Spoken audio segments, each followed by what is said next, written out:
to episode 19, I think. Is it 19? I think it is. Hang on, let me just check. Yep, 19. Episode 19 of Tanis Makes Stuff. Moved position again. Just 'cause you get better light from a window behind, don't you think? And just interesting to see a different position every once in a while. So I'm Tanis and I live towards the south coast of the UK, and I am a knitter, very basic crocheter, and I have a little Etsy shop, but I'm not going to talk about anything that's in my Etsy shop at all this week because I don't really have anything new to show you, and I waffled on about it far too much last time. So let's just dive in, shall we? I've actually made myself a note not to bang on about snoods, so that's the last time you'll hear that word. Finished objects. Well, here it is. I finished one thing since I last saw you, which was probably about a month ago. This was a test knit. Well, it still is a test knit because the pattern's not released until I think the first week of May, so not long. This is the Knit Myself Flowers cowl by Paisley Purl Yarns, who's actually Rachel Keener, I think her name is Rachel Keener. But yeah, her name on Ravelry, which is where I think the pattern will be released. I don't know if it's released anywhere else, but if it is, it will be under the name Paisley Purl Yarn. This is a fun test knit I did. If you can see, it's got lots of texture. These are all plant-based, plant-dyed yarns. This one's a Marina Skua. I don't know if that's how you say it. It's S-K-U-A, her name. So whether that's how you pronounce it or not, I don't know, but that's what I'm going with. And all the rest are Nellie and Eve. So this one I think is called Moss. That one might be called Fox. This one is called Tawny. And I can't remember what that one's called. Probably called Chocolate or something like that, I would have thought.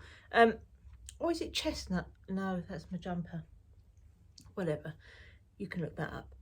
Anyway, it's got all these lovely little different texture patterns. That was fun. I mean, that was quite a trial to do that because you had to purl 3 through the back loop, which is not a lot of fun. But this one at the end, that looks like a little trellis, that uses something called a dip stitch, which I haven't done before, and it was a really lovely technique, and I'd really like to do that again. But it's nice, isn't it, because the front bit, you know, the sort of neck bit, you can wear quite high. Oh, there goes my cat. That's partly why I've decided to sit over here today, is because she quite often sits and looks out that window. I thought it might be cute for you to see her. She's got a touch of the zoomies at the moment. But yeah, as I say, this is a test knit. I've only quite recently got into doing test knits, and they're really good fun because they do, sometimes they challenge you. You heard that? That's her racing up the stairs.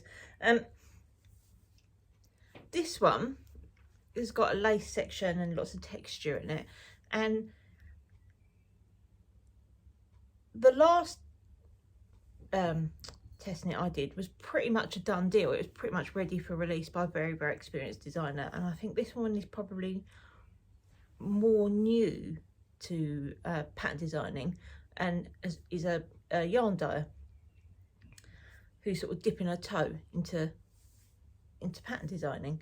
I think she has got a few patterns out, but not very many. So this had more, there were like the odd little thing in the, it's interesting because you got lots of people all knitting the same thing at the same time and sort of chatting about it, and we all of us had a bit of an issue. Well, about 50% of us had an issue with the same line of this pattern, this part of the pattern, the sort of flower, the daisy section. But some people had no problem with it whatsoever, and neither of us could see where the other one was either getting it right or getting it wrong. So it's interesting. And, you know, obviously the designer's chatting to you as well, and she's, if you sometimes you'll notice something like a little typo, or like I like the row numbers to be in bold to make them really stand out.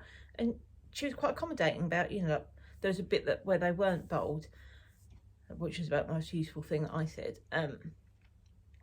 And she was releasing, you know, giving you new updates of the pattern quite regularly. So it was fun, and it was good to have testing it that wasn't, you know, perfect right from the off. There were like nothing major, just the odd little thing, but I think it's quite nice to do something a bit challenging once in a while. And yeah, I really enjoyed it. So I think all the things that would be like maybe like an issue with comprehension, or some of the things that could have been made like slightly clearer have been addressed.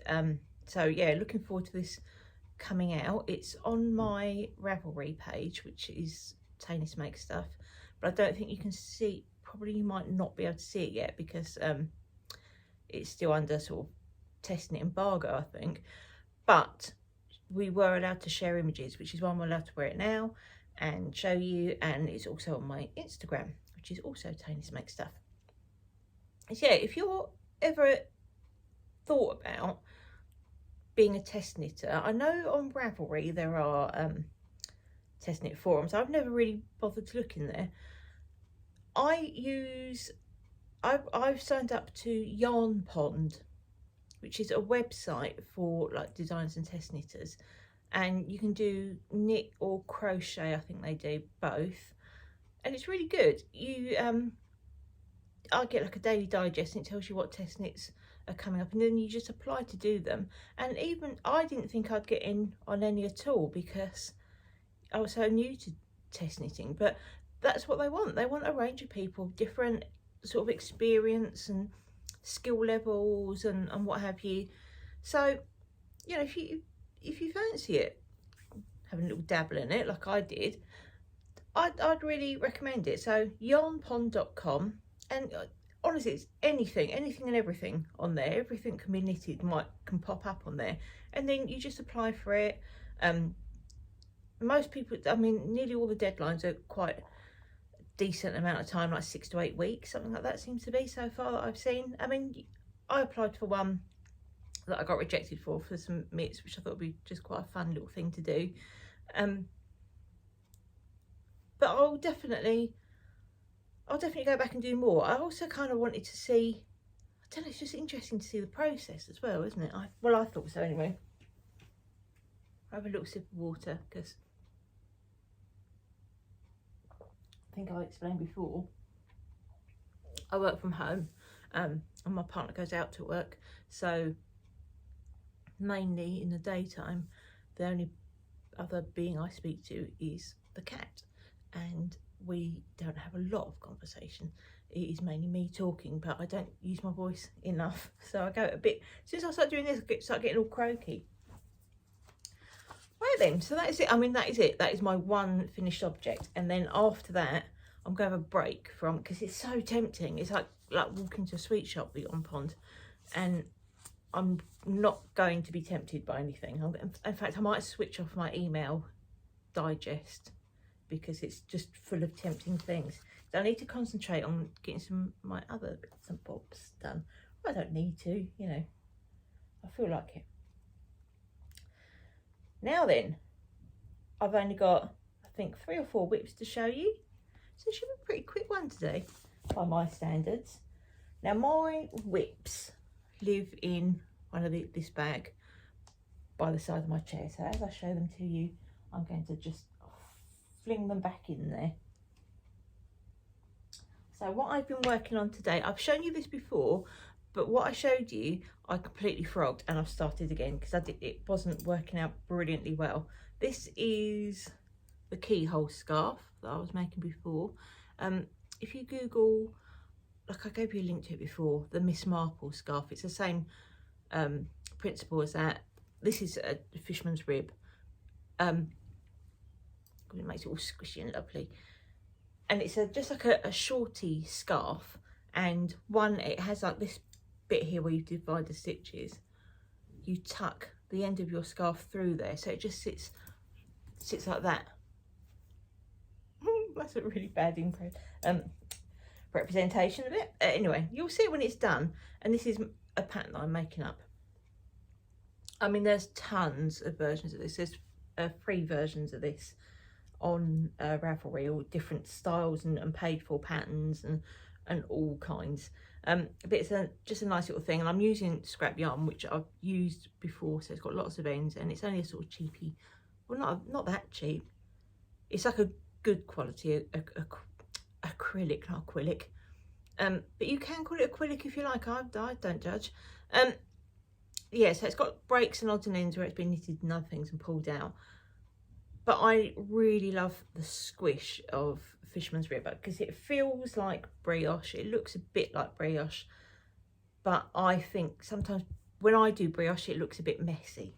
And Fisherman's Rib, although it is really, you know, it is a different stitch, you get that sort of squishy coziness feel with it, and I really like it. So I think this is the 2nd or 3rd version of this I've knit so far, but I think this one will work.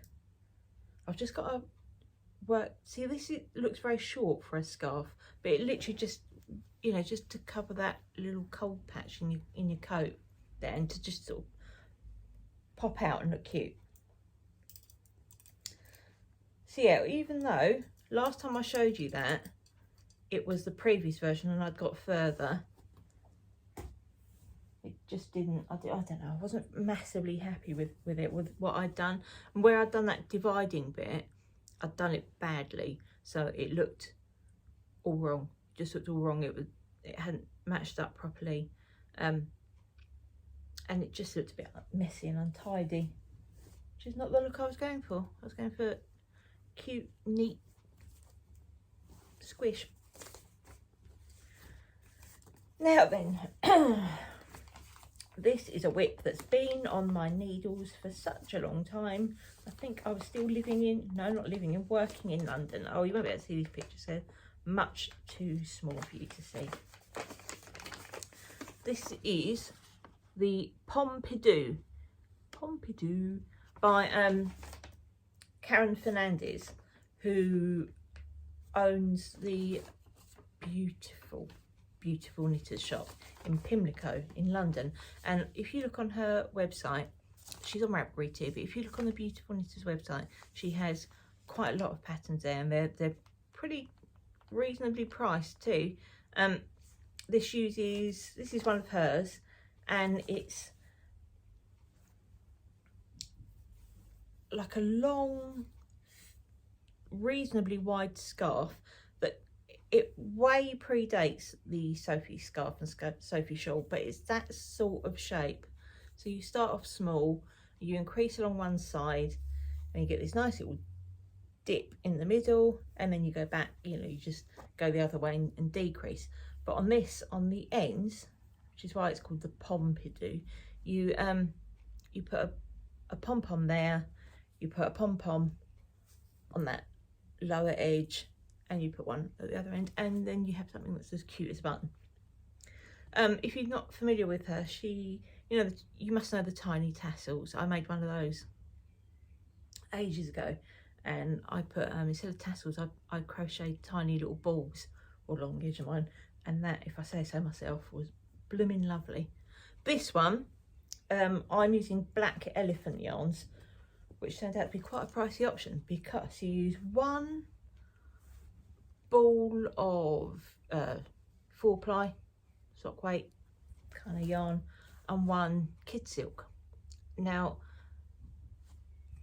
I bought these together in Beautiful Knitters when I had a much better paying job, and the kid silk was £26. Oh, I wouldn't do that now. And I imagine that this was probably around the £20 mark as well. It is really lovely. It does feel amazing, and it kind of goes in and out of shades of sort of like a chartreuse kind of green. It's just the most glorious thing. And then when it's blocked, this will go so, because you do 2 rows of the mohair and 2 rows of the 4-ply, and then when it's blocked and it stretches out a bit, you just get this, oh, just the most beautiful, airy, but really warm, lovely, lovely shawly scarfy thing. And I like this shape. I'm not brilliant with shawls. They don't seem to stay on me. I don't know if it's because I'm busty and that makes them fall off, but they just, did I say it before? I think it's, I think I might have said that before, but it's probably just got to bang on about it quite a lot. Yeah, shawls don't seem to want to stay on me, but this sort of thing I'm okay with, and I can wear.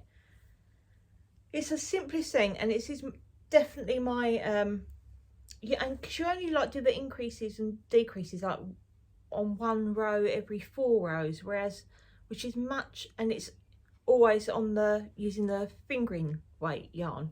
So I don't know, why did I say fingering? I hate using that word because obviously I'm British, and in Britain that means something quite different to what Americans think.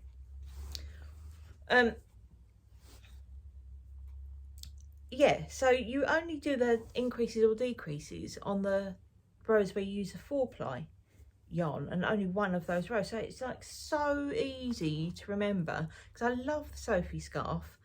But remember, why is it that an 8-row repeat is so hard to remember? Because I think it's because the 8 rows are all just plain garter. By the time you get to like row 6, 5 or 6, I forget completely where I am. So I have to use a row counter when I'm making a Sophie scarf, which is ridiculous. I mean, you can kind of wing it by looking, sort of counting your I-cord edge, but I seem to always get that off a bit. So I tend to use a row counter, which is a bit of a pain in the bum.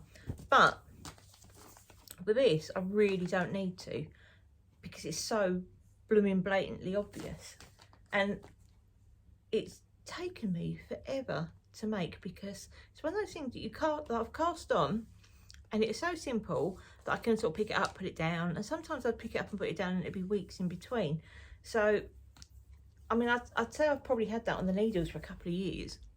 So I really want to get it finished because it's such a lovely thing, and I want to see what it looks like when it's blocked.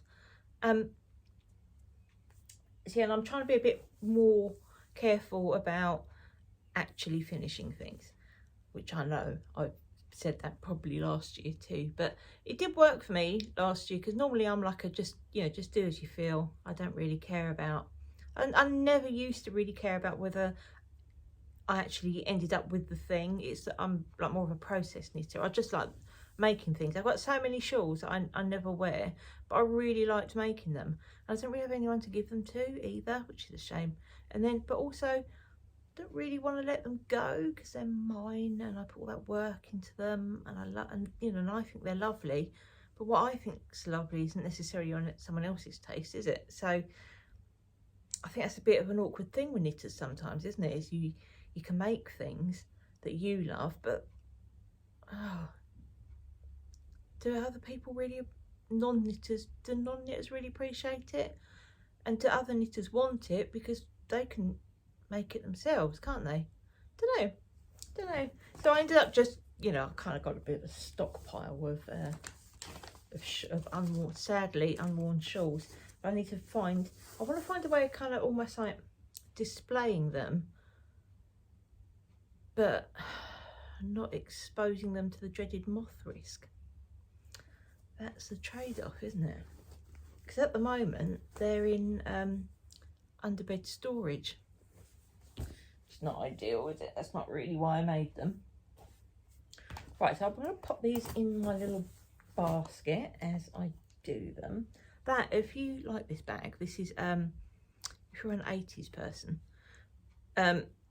you might remember these. These are by Sun Jellies. Do you remember jelly shoes? Oh God, I loved jelly shoes. We had a teacher at my school called Mrs. Wilson, who was very small and was universally known as Minnie Wilson. And Minnie Wilson had a bit of a thing about jelly shoes because they came in just like the most amazing colours, and we all went crazy for them. There was also a big thing in the 80s for Sunday markets, because Sunday trading was still a bit of a thing. But there was often Sunday markets that would be generally out of town, quite huge things, like on the scale of like a car boot fair. And yeah, they ended up, I mean, like, there were official companies like Sun Jellies who made jelly shoes, but if you went to like a Sunday market, there were always stalls selling like knockoff cheap copies of them. There'd be like the equivalent, like say like £2, and you could have them in every colour from fluorescent pink through to black. They just were amazing. But Minnie Wilson hated them. If you wore them to school, that was guaranteed you'd get sent home. But you could squish them. They're quite squishy, so you could get them in your bag and just change shoes. And then if you didn't, she wasn't one of your teachers, you could just wear them, change back into them. Anyway, you don't need to know that. I can imagine Minnie Wilson's probably not even still with us, because she was about 112 when I was at school 30 years ago. Right, this, oh, I've made virtually no progress on this again. Like just the odd few rows here and there. This is, oh, look at all my, wow, look at all that yarns, all kind of tangly, wangly. Oh dear, never mind. So this is a jumper that I'm making for the mister, and as you can see, oh, look, quite see-through. It's going to be a racy little number, isn't it? The pattern's American, and it's called for DK yarn. Now, I've got a feeling that when Americans say DK yarn, perhaps they mean worsted. Maybe they mean more like towards an Aran, because I'm holding 2 strands of 4-ply together to make a double knit, and I'm not sure that it is. But everything's working out gauge-wise, so perhaps it is supposed to be like that. But the picture doesn't looks more sort of substantial than what I'm doing. I mean, it doesn't look, my print is really bad. I can't be asked to calibrate it. So it's just a really standard V-neck jumper, but they use this variegated yarn, which is not available in the UK. This is woolly knit yarn, and it's their, I think it's just their British wool, and it smells so farmyard. I'm not even going to say it smells sheepy, it smells literally farmyard, but it's quite a nice smell. And I said to the mister, don't worry about that too much, because when I block it, that smell will go. And he was so disappointed. He loves the farmyard smell of it. So I might only steam, I said, well, no, I think I will. I'm only going to steam block this when it's done, so that he gets it to, every time I take it out the bag, you can really smell it. And he loves the smell.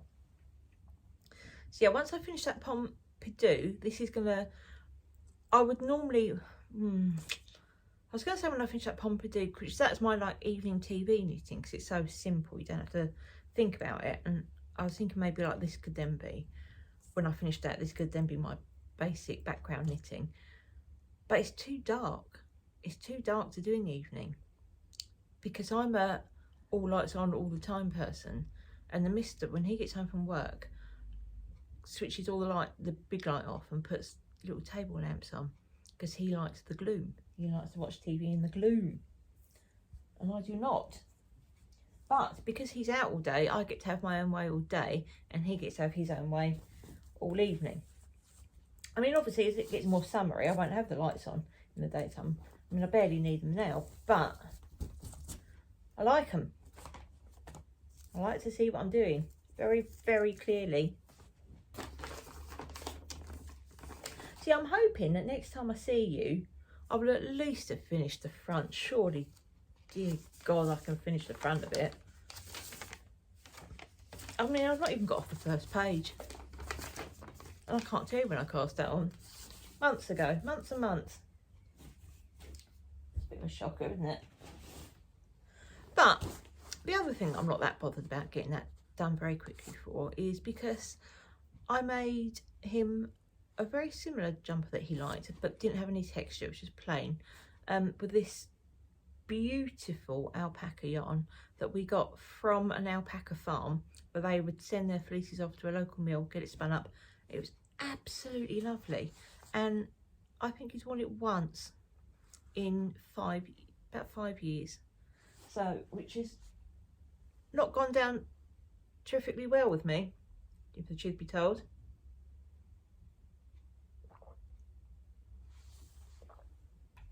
also that mohair does catch your throat a little bit, doesn't it?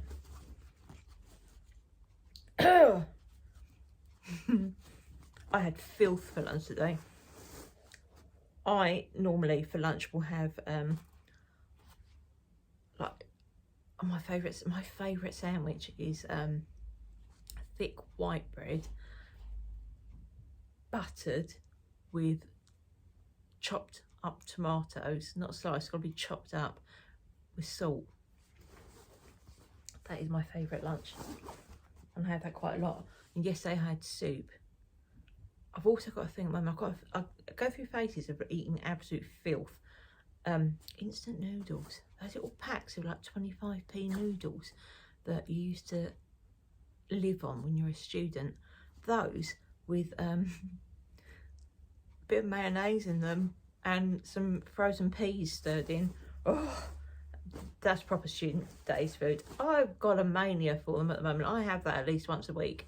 But today I did something I never normally do. I had a McDonald's, and I'm vegetarian, so I had the McPlant, obviously, but I also had a McFlurry, and I had a giant black coffee from them as well. But a Biscoff McFlurry, they do like a little tiny one, like a mini one.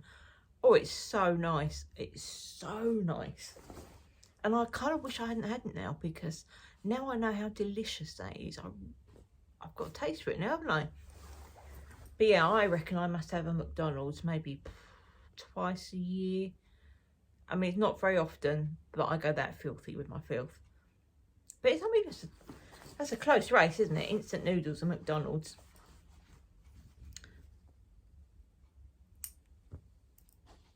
See, I've put the packaging quite low down in the bin. I reckon today, because I've also bought some lash serum and some cleansing, 2 pots of cleansing balm, because it was buy one get one free from Superdrug, to be delivered, and some bits and bobs like that, some toiletry bits, and I had that McDonald's delivered.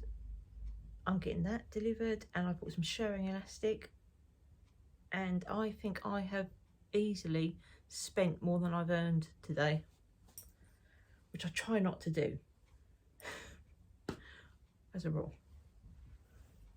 And I haven't paid my water bill yet. I've got to pay my water bill yet. They blooming who am I with? Am I with Portsmouth Water? Whatever.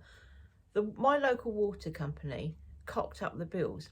So we all paid our bills, and then now we've had to reissue the bills and to make up for their cock up. And my uncocked up bill is about £100 more.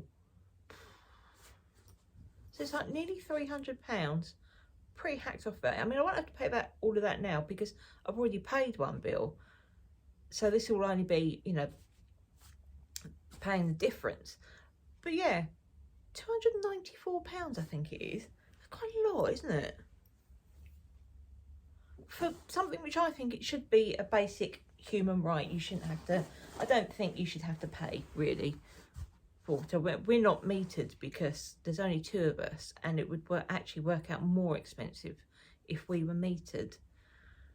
And like, we don't use water excessively, but like, we only shower. We don't even have a bath installed in the house. We only shower. We don't have like a sprinkler in the garden or anything silly like that. We've only got a small garden, so generally we just use a watering can to water what we've only got, like little planters, so they don't need. And then when it rains so much, you don't really need to water the garden. So yeah, I don't know, I just feel like it's quite a lot for something that just keeps you alive. It's like saying you're gonna have to pay for oxygen, for the air, because, you know, if the government chooses to bring in green policies that makes the air cleaner, then, you know, that you have to pay for that. Do you know what I mean? That's how I feel. Kind of similar deal to me. Anyway, talking to temperature, this is my temperature scarf strip for this year. Last year's one is in a trunk, so I can't show you a compare and contrast, but from here upwards is April, and I don't know how well you can see it, the colour differences, but the grey is a little bit nippy. The yellow are the bright warm days, those lovely bright warm days. The pale blue is super nippy. That's like under 5 degrees, between 0 and 5, 0 and 4, I think that is. So we've had quite a few of those. Look, the overnight temperatures have been proper nippy, and the green is like spring-like temperatures. But yeah, there's I put in sparkle on days when we've done something sparkly. So that was, look, it hit the sparkles in this grey, cold, green spring-like. And before that, we had the low temperature was a green spring-like, and then the yellow, quite toasty.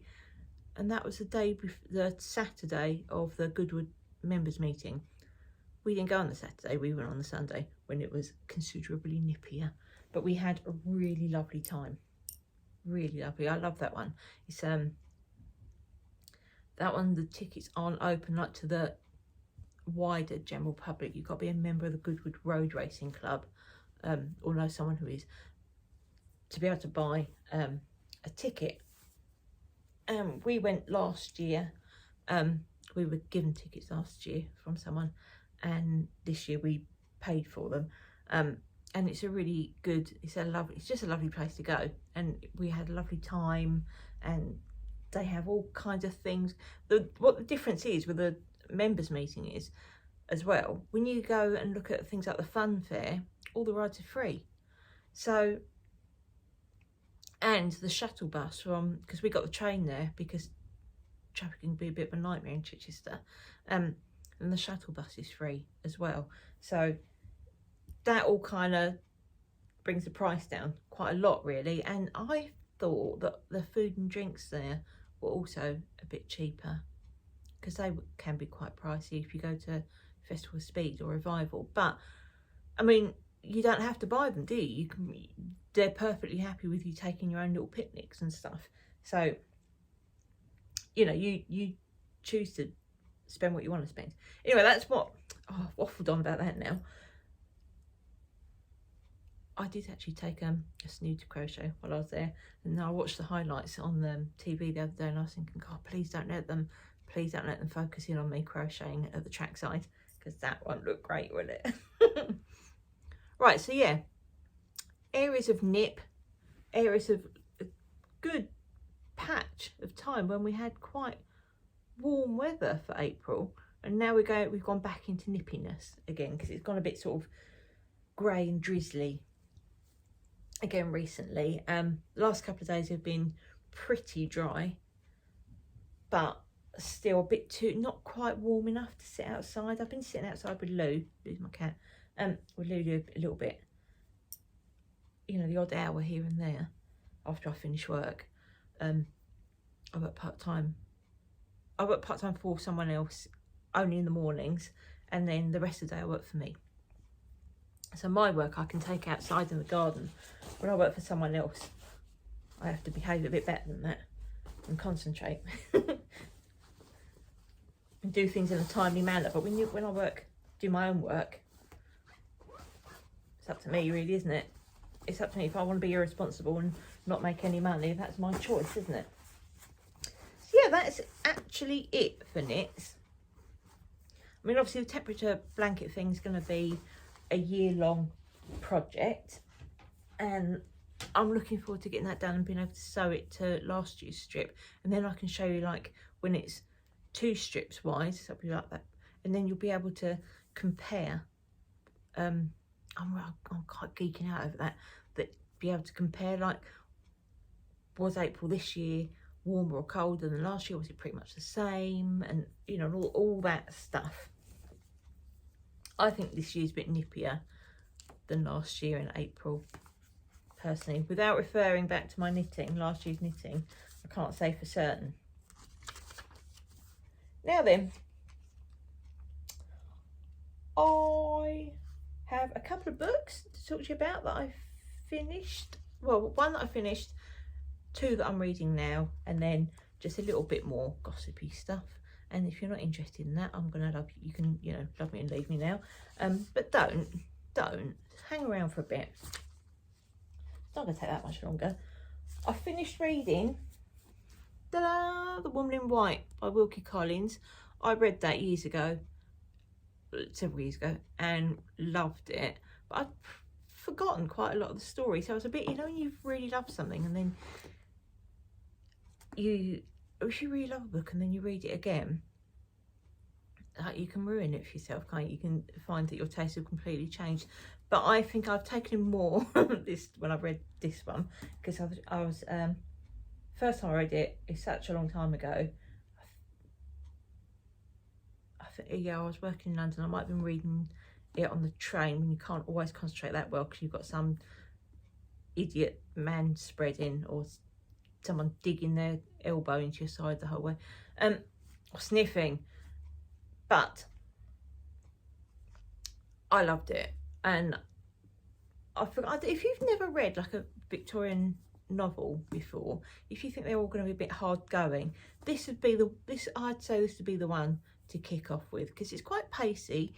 Because sometimes Victorian novels can be quite slow and descriptive, and you can, you know, and not a lot happening. But I think a bit like Dickens has got a bit of pace and a lot of plot, stuff going on all the time. Wilkie Collins is the same. Lots of stuff happening and the story moves on all the time. So, and it's pretty intriguing. I mean, I won't spoil it for you, but Sir Percival Glyde, who's married to Laura Fairley, has this terrible secret that he's desperate for no one to find out, and then when you find out what it is with modern eyes, it's so, I mean, you know, I mean, obviously I know at the time it would have been an absolute disaster, but you kind of you also can't help thinking really all this fuss for that, because it's nothing much, but at the time that would have been absolutely shocking, I suppose, for him. And I suppose even now, if you were from, like, if you're a member of like the royal family, that stuff does still matter, doesn't it? Would still have, or like an aristocratic family, that stuff does still. But all this feels really nice on, you know. I'm really pleased I've worn this, because I've actually put off wearing it until I've recorded with you. It's all blocked and everything, and I did think, oh, I wonder if, because it's all very natural sort of farm yarn, I wondered if it, and it is quite rustic feeling, nice, but it's not giving me any sort of skin sensitivity at all. Maybe that's because I've got the Marina Skua right up against my face, which is a bit softer than, a bit less rustic than the others, but I don't think it's going to irritate me at all. And I like the way that it's sort of, it's got a shawl width look about it. Do you know what I mean? Instead of just being like a little, because my other cowl that I made not so long ago, which was also a test knit, the lampshade cowl, which I love that. That's much smaller dimensions. Ugh. Oh, I've got a hair in my mouth. That's vile, isn't it? Yes, I finished Wilkie Collins' book, The Woman in White. I'm reading as an audio book, Mend by, what is her chuffing name, Sekules. And that's like a history of mending, a little bit of, you know, chat about mending, and then I think there's like practical instructional stuff towards the end, but I'm still in the sort of fascinating mending techniques. I mean, it's very sort of light overview of them, but, you know, like Japanese and South Asian and British and French mending methods and traditions, and it's an attitude, and it's really good. It's really good. I don't know if that's in print, and I think, and it seems to have been written, she's British, but she seems to have written it very much for an American market, so I'm not sure quite how available that would be here if you wanted to read that, but I would definitely recommend it. I'm listening to it through BorrowBox, which is the app that Hampshire Libraries uses for you to borrow audiobooks through them, and that is excellent. So the other book I'm reading, the real book that I'm reading, is The Infiltrators by Philip Etienne and Martin Maynard with Tony Thompson. Tony Thompson's a crime writer for a newspaper, a crime journalist rather for a newspaper. Philip Etienne and Martin Maynard are both ex police officers who worked undercover, and this is all about things that they, you know, their experiences of being undercover policemen, and in the, I think it's mainly in the 90s, and it's quite a shocker. It's good. I mean, like, they're not doing anything, like, it's not like they're not like having relationship, you know, like there's been a lot of that in the news, hasn't there, about women being used by undercover police officers and thinking that are in a relationship with someone who then turns out to be not who they think they are. There's none of that, but it is interesting in, you know, that just how terrifying it must be to live alongside a gang and become trusted by them, knowing that they could at any moment find out that you're actually a policeman. And you know what that would mean is pretty, oh, it's pretty nail-biting stuff, but it's really fascinating, it's really interesting. And crikey, yeah, they come up against some pretty scary people.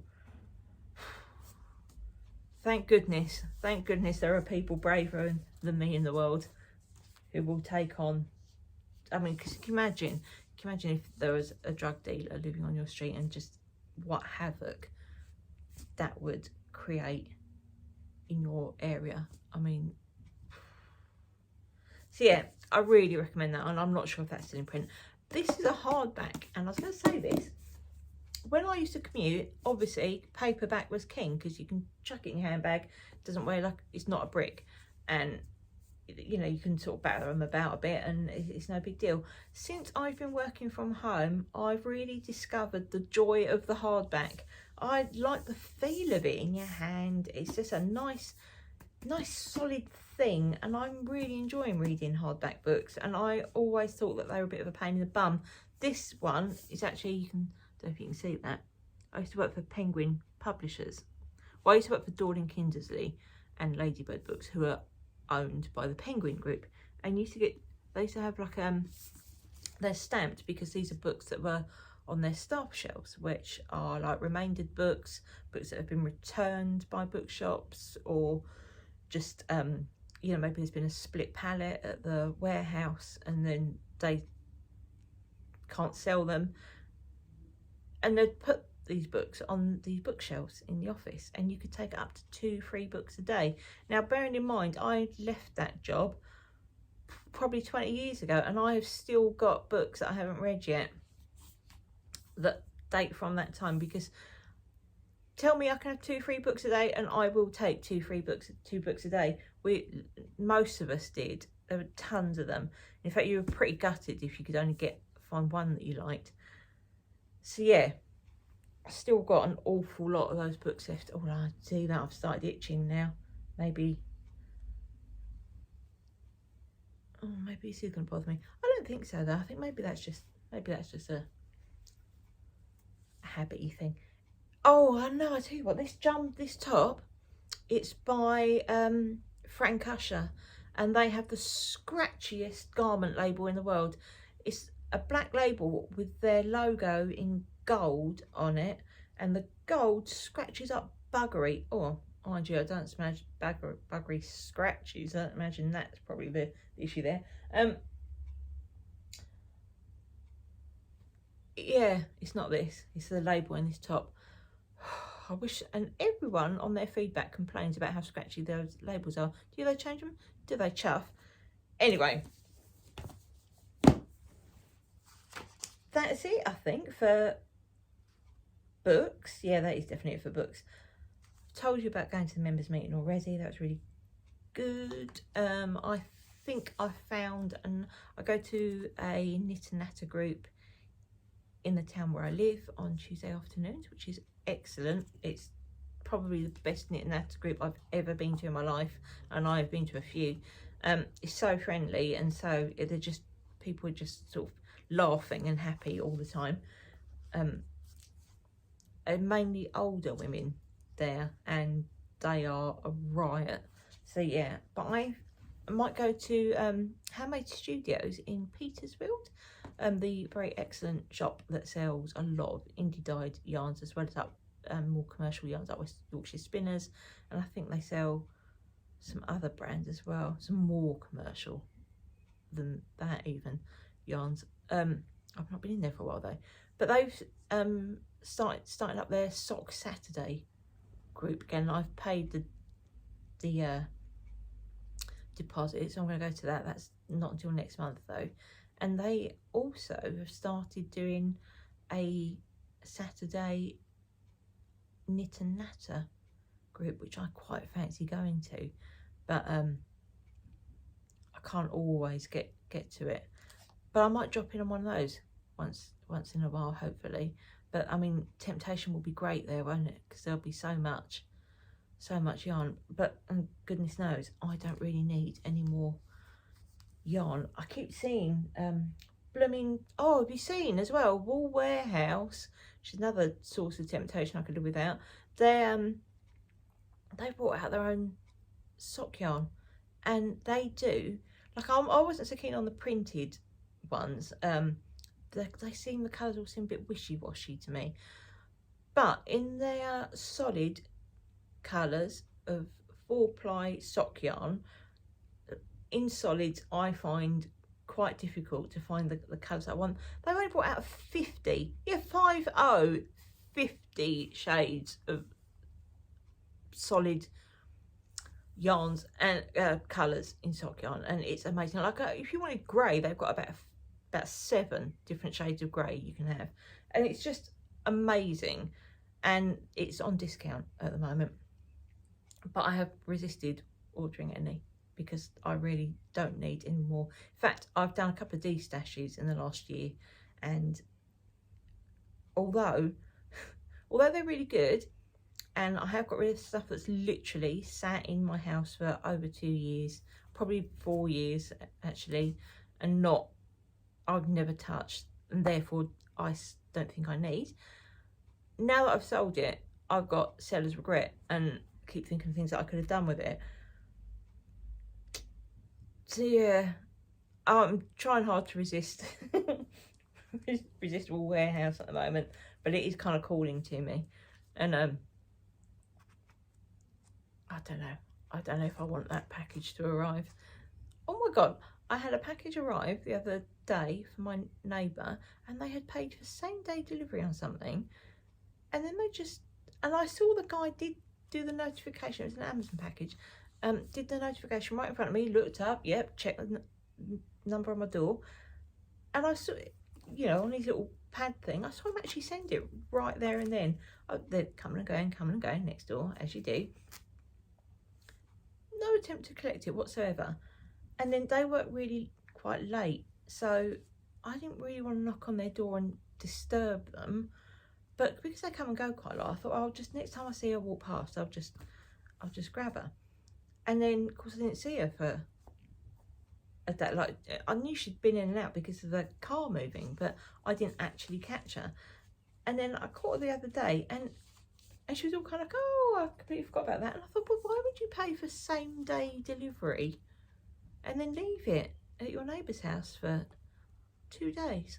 2 days it took me, to 2 more days after the delivery, the day it was delivered, to actually get it to her. People are funny, aren't they? Anyway, she's a lovely girl, so I think she is actually just busy and just forgot to pick it up. But yeah, if I pay extra for postage or something, I definitely want it. Right then, that is it. I'm going to love you and leave you, because I think, yeah, that's plenty enough time waffle from me.